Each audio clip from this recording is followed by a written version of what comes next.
Hey, everyone. Welcome to Office Hours for Tuesday, May 13th. This week's going to be a little bit different. It's just me and John this week while Tom and Peter are out at Consensus out in Canada. So today we're just going to cover a couple of questions. And if we see any comments from the stream here, we're happy to answer those as well. So without further ado, let's just kick it off. You ready, John? Sure, let's do it. All right. So first question that was up today, I'm having a problem sending an option order. What I'm trying to accomplish with the signal is to sell an open call in the queues. It worked fine on the paper account, but it's not working on Tasty. The problem that I see is the request is made for a debit, but since I'm trying to sell, it should be a credit. Is there any way to change that? And the error message I received was one or more pre-flight checks failed. You cannot sell for a debit. I think that sounds like his Tasty Trade account isn't allowed to short, right? Yeah, I suppose the margin requirements and it may not be allowed for that particular account type. Maybe. I mean, if you're selling it and you don't have an open position for the symbol you're trying to sell, then yeah, I'm not sure about that one. I'd have to look at that. Not sure what that means. Okay, we'll dig in a little bit further on this one. We got left with a slide from Tom on the actual issue, but not the link. So we'll dig into a little bit further and we'll reach out to this guy directly or even do a follow-up on this question for next week. But I do want to point out that it is possible to trade multiple options types on TradersPost, but you sometimes will run into margin requirement issues if you try to submit the trades independently. So until we offer multi-leg options that allow you to submit debit and credit spreads and multi-leg options for things like iron condors, it's probably best to just trade one options contract at a time with a directional approach until we offer better option support in the future. So another question that we got was around the Coinbase connection. One user had experienced that they had seen constant drops of their connection with Coinbase occurring multiple times per day. We had seen that essentially the connection gets severed and they have to reauthorize the TradersPost app and then they get it back up and running again, but then it was getting dropped once again after that. And so what we discovered is that in their Coinbase settings, if they looked at their connected apps, they found that there were actually 6 separate TradersPost entries. And so it appears that having multiple OAuth tokens connected for TradersPost was likely the culprit of the issue. So they just deleted all those connections and only started with a single fresh connection. Then that should remain stable after that point. And we haven't heard from this user since then. So I assume that everything seems to be working fine in his account.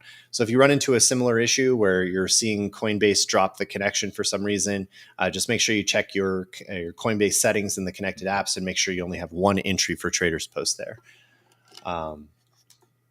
That is that. So a couple of other things to catch up on. Last week, we had our interview with Rebecca, really good interview there. And we have a lot of new upcoming Trading Bot Session episodes that we're going to be doing over the next several weeks. If you guys have somebody you'd like us to interview, certainly let us know. John, have you run across any other questions from support or from our channel that you thought might be worth covering? I don't think so. I think the only other thing worth mentioning is that we did get API access for Project X, and we're starting to work on that. So we should have some updates here in the next couple of weeks. Yeah. In terms of support volume, that was pretty interesting. We've never really had this much demand for a broker integration before. And I think we saw 12 or 13 different tickets all asking for the integration on Project X. So we're excited to get to work on it right away and make sure that it's working well before we release it to a production environment. But this will, of course, work for any of the prop firms that are supported on Project X. So it should open the door to some new exciting connections there. On the subject of multi-leg options, any thoughts on that one there, John? No, nothing. Nothing yet. No, I mean, it's probably quite a ways away, I would say. Yeah. Okay. Sounds good to me. So in terms of product releases, I don't think we have anything in the hopper yet, right? We made some, I released some bug fixes, some minor stuff while I was out last week. Mm-hmm. Alpaca did make a change to the minimum price increments for options. So that did break something when you're dealing with options in Alpaca, and that was fixed. There's still an opportunity to improve some stuff with Alpaca. They they added support for it's called the Penny Pilot program, and there are certain option symbols that are able to be quoted in penny increments, and we don't support that yet. So we might be able to in the future, but we did fix the issue so that you won't get rejected orders anymore. And they do support. There are three symbols, three ETFs: the Q, SPY, and IWM, that are always quoted in penny increments, regardless of price. Normally, with options contracts, it's something like if it's less than $3, the price is less than $3, then it gets quoted in a penny increment. Mm-hmm. But if $3 or above, it gets quoted in nickel increments. Got it. Q, SPY, and IWM are always quoted in penny increments, regardless of what the price is. Understood. Okay.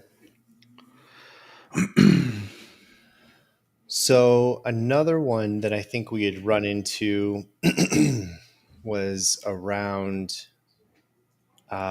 crypto symbols, specifically the ADA USD one.